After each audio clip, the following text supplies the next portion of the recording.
Pois é, chegou o dia que iremos falar sobre as finanças do São Paulo, né.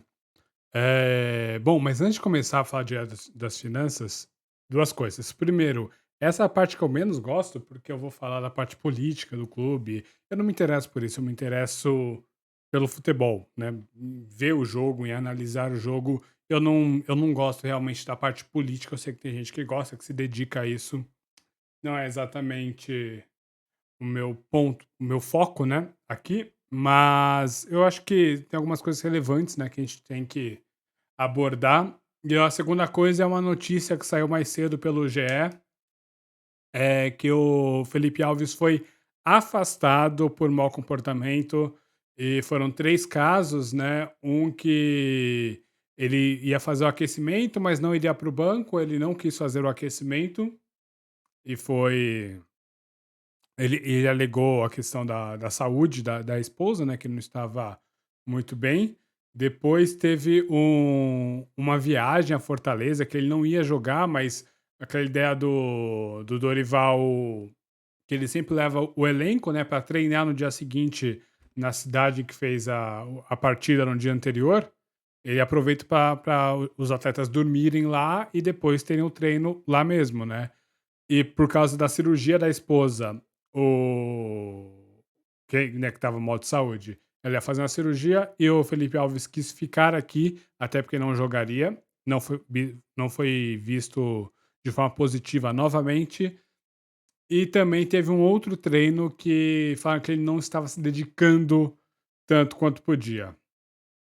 Bom, aí ele falou que como o Jandrei estava machucado, pediram para ele pegar mais leve no treino, por isso que ele não estava indo em todas, para evitar uma lesão.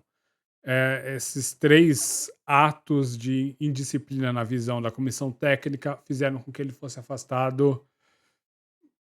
O atleta tem suas justificativas, não pegou bem com os colegas, não pegou bem com a comissão técnica, ele foi afastado e o Fortaleza já disse que não quer o jogador de volta. O Vojvoda, aliás, falou que não trabalha mais com o Felipe Alves, parece que ele teve algum problema lá também. Pois, né, não dá para saber exatamente, cada um tem seu lado. O ponto é que o Felipe Alves está afastado, não faz mais parte do elenco de São Paulo, né, ele agora vai treinar separadamente, né. Curiosidade, vocês sabiam que o time é obrigado a dar estrutura para o jogador treinar, né? Porque o jogador de futebol ele depende do corpo, então tem que dar estrutura para ele conseguir manter a forma física para depois procurar um outro time. Então, por isso que os jogadores ficam treinando, mas de forma separada, porque é obrigação do clube, certo? Agora vamos lá para o que interessa, a razão deste vídeo, as finanças do São Paulo. Pois bem, né, trazendo aqui o blog do Flávio Marques, né, aliás, o texto principal é esse daqui para que iremos tratar hoje.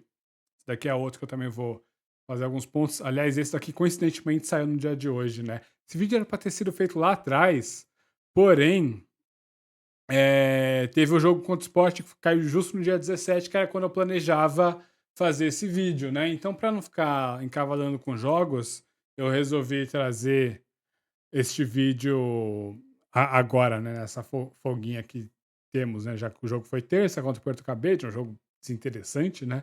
Então, agora quinta-feira dá para trazer este vídeo, dia 25, né, agora que eu estou gravando, 25 à tarde. Pois bem, vamos falar sobre o que ele chamou de superávit ilusório. Só para, né, dar quem é o Flávio Marques, ele faz parte da oposição, tá? Eu tô usando isso aqui para me basear, eu não concordo com todos os posicionamentos dele aqui, mas esse carinha aqui, sujeito de sorriso simpático, e aí ele tá marcando, né, que ele é formado na USP, não sei o quê, administração e etcétera, enfim. Ele tem aqui o negócio de finanças empresariais, então ele manja um pouquinho de economia.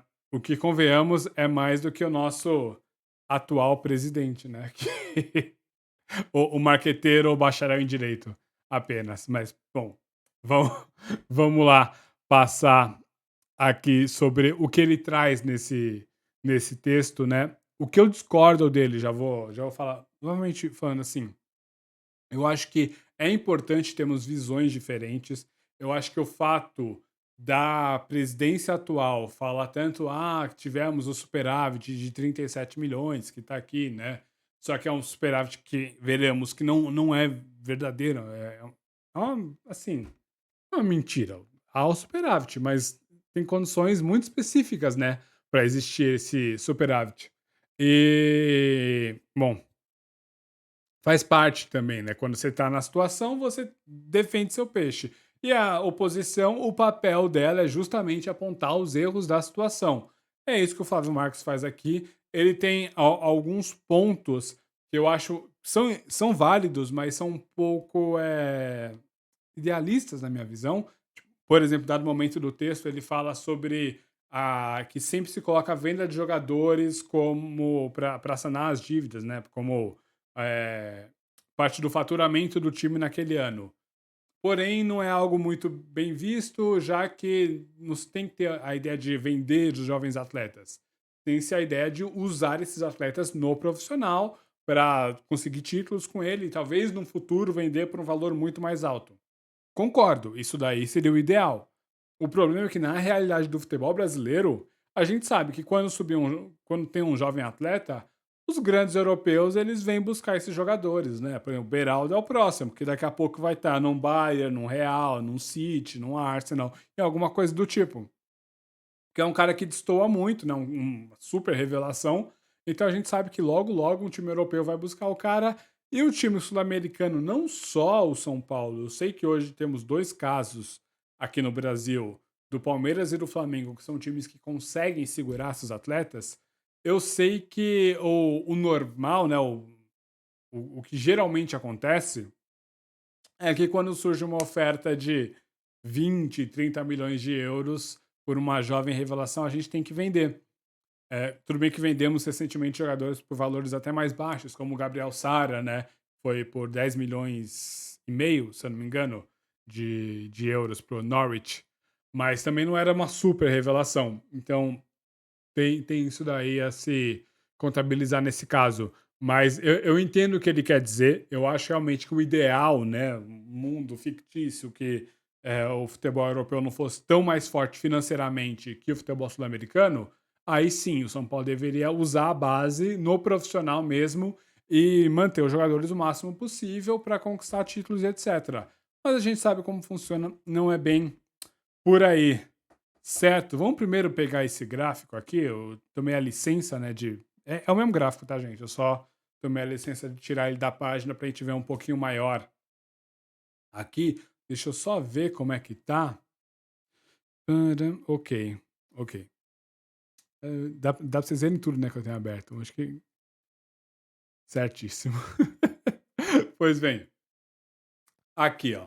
Em 2020, que foi o último ano da gestão Leco, né? A receita, né, do São Paulo foi essa e as despesas foi essa daqui. Com déficit, vamos focar no déficit, que é o que interessa, né? Déficit ou superávit. Déficit é quando deu lucro. Aliás, perdão. Déficit é quando deu prejuízo e superávit é quando deu lucro. O déficit do São Paulo em 2020 foi de 130 milhões. Lembrando que em 2020 tínhamos ainda, né, a pandemia, estádios fechados e tudo mais. Tudo isso daqui eu convido vocês a lerem o texto do Flávio Marques. Primeiro que ele escreve muito bem e segundo que é muito completo. Eu acho que é relevante, né, para vocês terem essa base toda.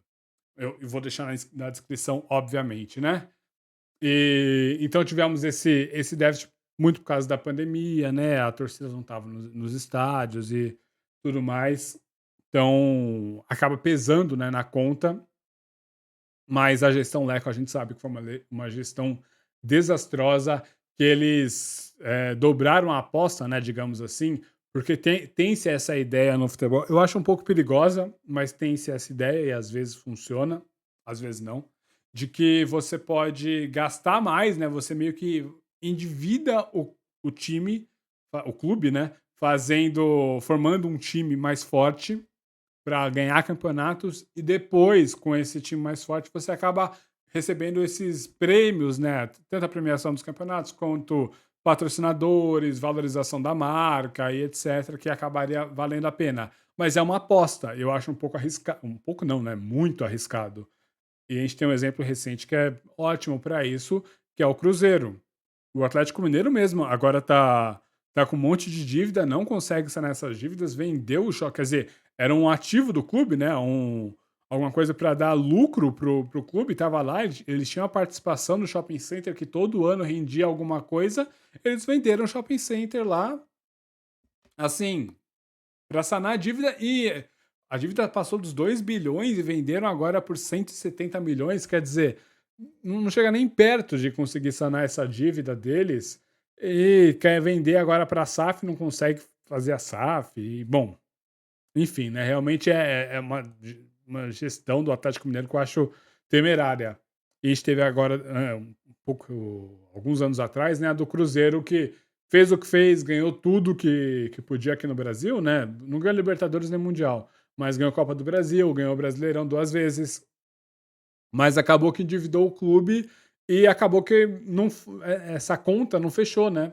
Tanto que agora tá com essas dívidas todas. E o Ronaldo veio para comprar o time, né? E, entre aspas, salvar o time. Então a gente tem que pensar, né, nisso daí também, quando vai pensar na gestão Leco, o que que eles fizeram? Não é como se eles tivessem gastado assim ao léu. Eles fizeram essa aposta. Eu acho completamente errado. Eu acho que é, sabe, é até um pouco desrespeitoso, porque o dinheiro não é teu. O dinheiro é do clube, tá? O dinheiro pertence ao associado, o dinheiro pertence à torcida, né, de certa forma, porque é a torcida, aliás, especialmente a torcida que compra as coisas com a marca São Paulo, tem a questão do direito de TV, e esses direitos de TV têm muito a ver com a torcida e tudo que ela representa, né? Como ela acaba participando e acompanhando o time. Então, assinatura do Premiere, a audiência que dá para Globo, para Band, para Record, enfim, onde quer que seja, esteja passando. SBT agora também passa os jogos, né? Então, esse tipo de coisa é a torcida que dá esse dinheiro pro clube. E o presidente ele não pode usar esse dinheiro ao seu bel prazer. O Leco pecou em muito nesse sentido. Claro que o Leco é o presidente, né? Então ele acaba sendo o último responsável.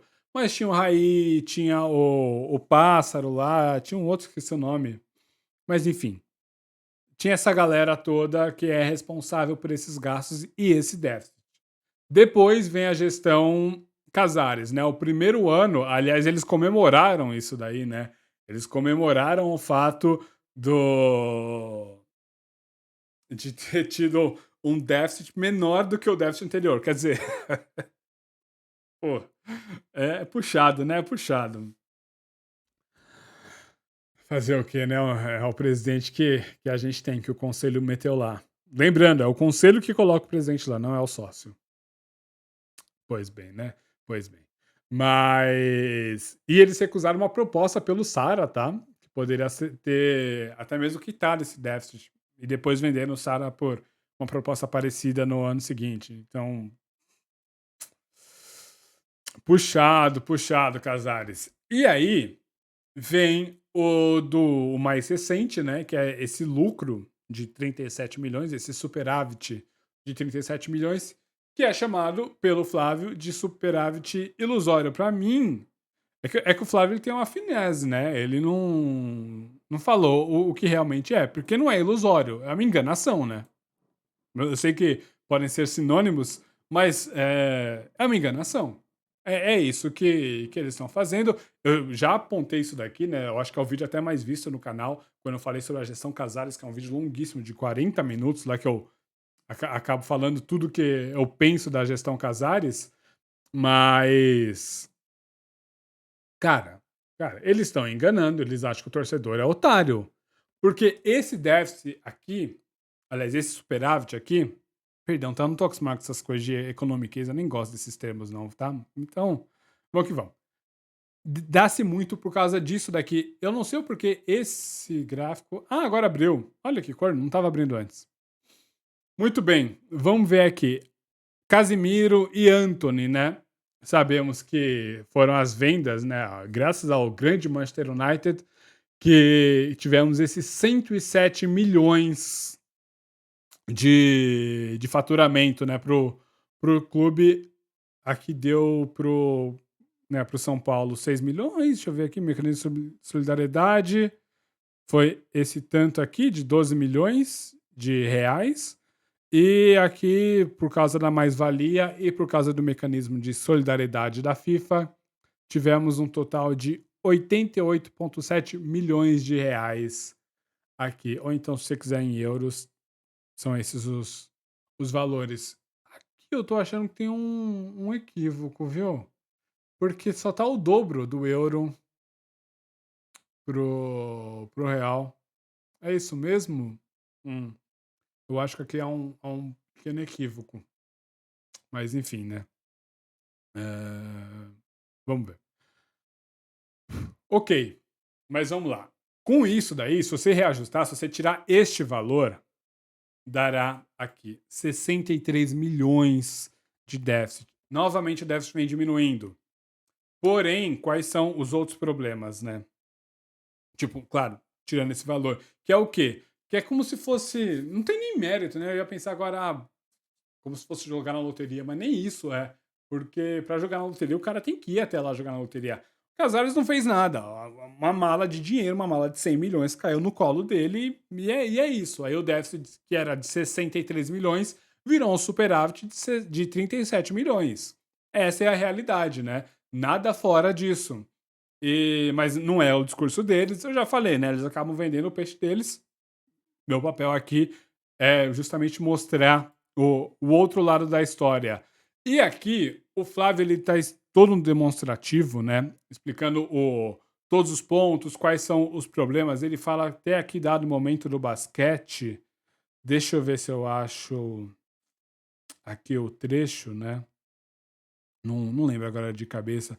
Pode nem ter sido nesse texto. Ah, tá aqui, ó. Ele fala aqui que ele gosta do basquete e tudo mais, que ele super apoia, né? Todo mundo torce. Aliás, convenhamos, todo mundo torce pra qualquer coisa. Campeonato de, sei lá, de peteca. Com todo o respeito aos petequeiros desse Brasil. Mas todo mundo vai torcer. Se tiver um São Paulino lá, a gente vai torcer e pronto. Agora, o ponto é o seguinte: não interessa qual é a modalidade. Tem que ser rentável. Se não for sustentável, tá errado. Tá errado, pô. O futebol do São Paulo mesmo. Claro que a gente não quer que o time caia de divisão, a gente acha que tem que gastar mesmo, né? Se for para cair de divisão, vale a pena se endividar um pouco mais para evitar um decesso, qualquer coisa do tipo. Sim, mas o que a gente fala é o seguinte: o ideal, ou pelo menos o que a gente espera, é que o futebol seja saudável, que consiga né, faturar sem depender de outras formas, sem depender de venda de jogador, coisa do tipo, e manter uma equipe competitiva, manter uma equipe forte bastante para, no mínimo, se manter na primeira divisão e buscar, quem sabe, uma Sul-Americana, uma Libertadores, alguma coisa do tipo, e liquidar essa dívida. O ponto é que nesses 3 anos de Casares, né? O que a gente viu, além de uma perda de campeonato brasileiro que estava ganho, e aí, pelo visto, quer dizer, pelo que se é dito, os jogadores falaram: por favor, não mexa no futebol. O que eles fizeram? Mexeram no futebol, deu no que deu lá, depois tudo desmoronou, né? E a gente perdeu aquele campeonato brasileiro com o Diniz. Bom, ganho o Campeonato Brasileiro. Eles conseguiram fazer isso daí. Depois disso, a gente viu um time que ganhou o Campeonato Paulista, mas a que custo? Né? A gente tem que lembrar que acabou que todo ano foi comprometido por causa daquele Campeonato Paulista. Várias lesões que até agora a gente não conseguiu se recuperar, né? O departamento médico vive cheio, muito do reflexo desse desgaste excessivo dos jogadores, tá bom? São coisas que puxam de um ano para outro, realmente. O jogador, se ele não for poupado, se ele não tiver. Tem o Guardiola, que é especialista nisso daí, né? Que ele desenvolveu, né? Junto com a equipe dele. Qual é o limite de um atleta? Quantos minutos ele pode ter por temporada e coisas do tipo? A gente sabe que no futebol brasileiro a coisa não funciona bem assim. São muitos jogos realmente que os atletas tendem a ter um desgaste maior. Mas, especialmente com jovens atletas, eu vou dar o exemplo do Bellerin no Arsenal, né? Que ele subiu com 16 anos, já subiu pro profissional, começou a ter rodagem, 17 anos já era titular, 18 anos também, e aquele negócio, foi mostrando, né, qual era o gráfico, qual era o desenvolvimento normal de um atleta. Então, tipo, pô, com 16 ele vai ter 2, 3 jogos por temporada. Com 17 ele vai fazer, sei lá, seus 15 jogos. Com 18, seus 20 e pouco. Depois, porque ele tá ganhando o corpo ainda. Ele ainda não tá com a parte física pronta, né, para ser um jogador profissional. Ele ainda é um menino, né? E aí, quando você chegou com. No caso do Bellerin, ele chegou com 21, ele começou a ter lesão, atrás de lesão, atrás de lesão, porque o corpo não aguentava mais. O corpo foi forçado, né? E aí é lesão muscular, é lesão ligamentar, algo parecido com o que aconteceu com o Ronaldo, fenômeno lá atrás, né? Tivemos vários casos assim, de jogadores que são forçados e acabam sofrendo depois com lesões. Por exemplo, a pubalgia do Igor Vinícius é uma lesão crônica, uma lesão muscular crônica na região do pubis. Agora tem que fazer cirurgia e geralmente não precisa de cirurgia para tratar a pubalgia. Isso daí é um consenso, sabe? Só que o negócio é tão grave que ele precisou fazer a cirurgia. Agora a gente não sabe quando ele voltará e com qual condição voltará, percebe? Esse tipo de coisa pesa muito. Esse tipo de coisa vai contando nos anos, né? Então, assim, a gente tem que saber como é que esse time vai continuar, né? Nesses 3 anos de gestão Casares, tivemos muito desses problemas, essa má gestão, né? Sabe? Voltando a falar, eu não acho que sejam pessoas mal intencionadas, realmente. Eu acho que o Casares ele quer fazer o melhor para São Paulo, ou você acha que o Casares gosta de ser odiado pela torcida? Ele gostaria de ser amado pela torcida. Assim como o Belmonte, assim como todo mundo. Mas, né, todo mundo prefere ser amado do que ser odiado. Mas eu acho realmente que a gestão dele é desastrosa. Lembrando sempre que o Casares é o símbolo máximo disso porque ele é o presidente.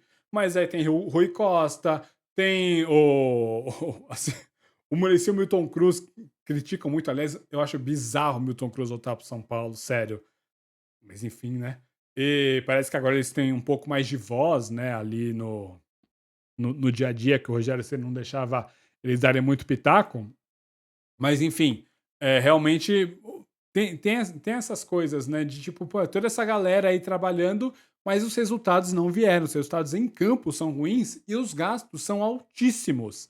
E eu acho que é isso, aliás, é o que eu acho mais proveitoso, né? Claro que todo o texto é muito bom do Flávio, mas o que para mim tem de mais proveitoso aqui é justamente essa visão que ele até trouxe no texto de hoje. Eu nem sabia que ele ia publicar, mas eu acabei dando sorte, né, dele ter publicado hoje. E isso daqui, esse outro texto eu não vou abordar muito, não, mas cadê? Não, não é esse o gráfico que eu quero. É este daqui, ó. Que ele pegou, né, o total de jogos e pontos somados aqui no brasileiro. O São Paulo somou, entre 2021 e 2022, 112 pontos, com um gasto de 87 milhões nesses, aliás, de 870 milhões nesses 2 anos, o que dá 7,8 milhões por ponto conquistado no Campeonato Brasileiro. Nesses 2 anos, lembrando, né? O Santos tem os mesmos 112 pontos que o São Paulo nesse período e gastou metade do que o São Paulo gastou. Claro que assim, nunca é tão simples assim o futebol, né? Mas eu acho que dá para ilustrar um pouquinho do que a gente está falando sobre essa gestão desastrosa. Qual é o grande problema dessa gestão Casares? Porque é um gasto desenfreado, aumentou o gasto e ele mostra que tudo certinho, né? Quais foram os. Aliás, no próprio gráfico mostra, né? Que as despesas do clube têm um salto enorme. Também aumentou, claro, a receita, mas as despesas cresceram de forma assim desproporcional e acima do orçamento planejado, o que o que não pode assim, né? Vai contra o estatuto. Ele até traz o artigo aqui, 134, se eu não me engano. Ah, não vou achar. Deixa eu ver. 137. O quanto à obrigatoriedade por parte de todos os dirigentes de se cumprir o orçamento. e estabelece ainda que qualquer excesso de despesas acima de 5% do orçamento por área, atividade e no agregado deve ser motivo de instauração de procedimento para apuração de responsabilidades. Foi feito? É evidente que não, porque sabemos como é que é, né? O São Paulo hoje, eu já falei isso daí. São Paulo hoje foi tomado de assalto, tá? É isso. Há um grupo lá que decide e não tem o que fazer e acabou, sabe? É muito que se tem a política brasileira mesmo, né? Não vamos entrar agora em lados de política, vamos só falar panorama geral. Quando você tem o presidente e o presidente da Câmara em lados opostos, você tem geralmente muita rixa, né? Muito combate. Mas quando eles estão no mesmo lado, aí, pô, é um passeio. Como foi no caso do último presidente e outros presidentes antes disso daí, né? Com, não, eu tenho receio de ficar falando desses negócios, porque aí depois os comentários viram só isso daí, né? Mas, por exemplo, o Bolsonaro, que era alinhado com o presidente da Câmara, e tinha vários processos que a oposição entendia como processo para ser instaurado um inquérito de impeachment e não foi. Já a Dilma, que na Câmara tinha um opositor, e aí foi o Cunha, né? Aí foi instaurado o impeachment dela. Anteriormente, o Lula, que tinha a Câmara junto com ele, e aí não teve. Sabe? Esse tipo de coisa. Acontece algo parecido lá no São Paulo, só que pior. Porque enquanto pelo menos aqui em Brasília, né, tem-se pelo menos algum movimento e uma hora é de um lado, outra hora é do outro lado que está na presidência, e aí cada um escolhe seu lado, não tem nada a ver com isso. Mas lá no São Paulo não, é sempre a mesma galera, é sempre a situação que está lá, a oposição não tem voz. Aliás, o Pinotti agora ele saiu da oposição e foi para a situação, né? E pelo visto, o que se tem noticiado é que ele fará parte do. Ele será preparado para assumir a presidência depois da reeleição do Casares. Não me cheira bem, apenas.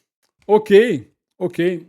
E aí ele vem aqui descrevendo certinho quais foram os gastos, como é que em cada região, né? Como é que foi esse crescimento de gastos, tá aqui, ó.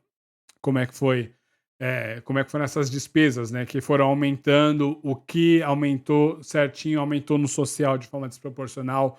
A parte administrativa, não, foi a única que não aumentou, o estágio também não. E tá aqui o social. E qual o outro mesmo? Tinha um outro aqui, que eu não tô agora visualizando, nem lembrando de cabeça. Ah, esse daqui, ó. Rararara. Não lembro agora de cabeça, eu não vou parar pra. Não, aqui, ó. Despesa com jogos aumentou. Não sei exatamente o porquê. Mas o ponto é que o que foi gasto está acima do orçamento planejado e deveria ter, no mínimo, um inquérito para averiguar isso daí. É só um inquérito para averiguar. É tipo assim, o que aconteceu? Por que, que foi acima? Às vezes tem um bom motivo para isso. Tudo bem, então a gente vai lá, investiga, vê qual foi o motivo e avalia se foi um bom motivo, se foi um motivo válido ou não. O ponto é que não sabemos. É lógico que não sabemos. Porque é uma presidência da obscuridade, né.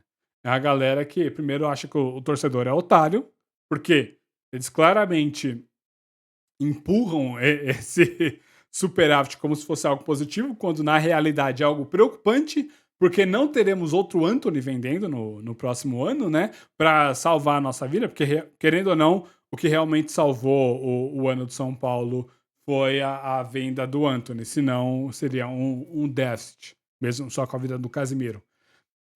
Então, não teremos outro caso Antony. E aí eu quero ver, né? Quero ver como é que se dará essas finanças, certo? Eu acho que deu para ilustrar um pouquinho, deu para trazer um pouco esse debate, né? E o problema realmente da gestão Casares. Eu já falei que eu tô descrente, tá? Eu acho que serão reeleitos e não vai ter muito o que fazer. a oposição perdeu o seu nome mais forte no momento, né, e é isso, e é isso. Pois é, né. Pois é. É São Paulo, é São Paulo. Bom, pelo menos o Dorival tá ajustando o time em campo, né. Vejamos se isso daí nos dá algum alento, pelo menos, porque realmente na parte política o São Paulo está tenebroso, está horroroso. Deixarei para vocês o link, né, com este texto e esse aqui também, mas eu acho que, olha, todas as publicações do Flávio, ele escreve para o Tricolor na Web, né, do Paulo Pontes, baita jornalista, foi âncora da Jovem Pan por muito tempo. Ele tem aqui, ó, várias questões, vários pontos que ele vem colocando desde lá atrás, de muitos anos que ele vem trazendo essas informações sobre o São Paulo, certo? Deixarei tudo certinho nos comentários. Muito obrigado ao Flávio pelo material, né? Aliás, vira e mexe, ele aparece por aí nos comentários. Se quiser comentar alguma coisa, algum ponto que você discorda de mim, ou algum ponto que você acha que eu não esclareci bem o bastante, é só colocar aí nos comentários que eu vou fixar. E é isso, né? A ideia aqui é justamente trazer um pouco pro debate essas questões e fazer a gente não perder o foco, tá? Por mais que o time em campo esteja com 11 jogos sem derrota, sendo desses 11 foram o quê? 4 empates e 7 vitórias, é isso? Não. Porra, esqueci completamente. Saí da escola. Eu era bom em matemática, tá na escola, mas esqueci. Entrei na faculdade de jornalismo, automaticamente eu esqueci tudo que é contra a matemática. Mas é isso mesmo, 7 vitórias e 4 empates. Mesmo assim, a gente não pode esquecer, não pode perder o foco disso também, tá? Porque a cada gol que o São Paulo marca é um gol contra que a gente recebe lá dentro do Morumbi com essa situação que está no poder. Beleza, muito obrigado a você que acompanhou. Ah, um último recado.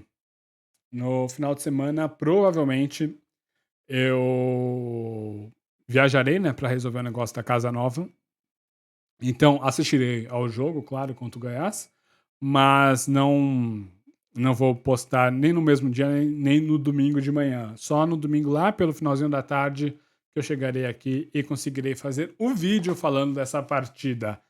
Beleza? É isso, gente. Muito obrigado. Deixa nos comentários o que vocês acham. Se tem alguma dúvida, alguma coisa que eu possa esclarecer, ou então se o Flávio estiver aqui, imagino que ele vá dar uma olhada nos comentários de vocês também e esclarecer qualquer dúvida que tenham, certo?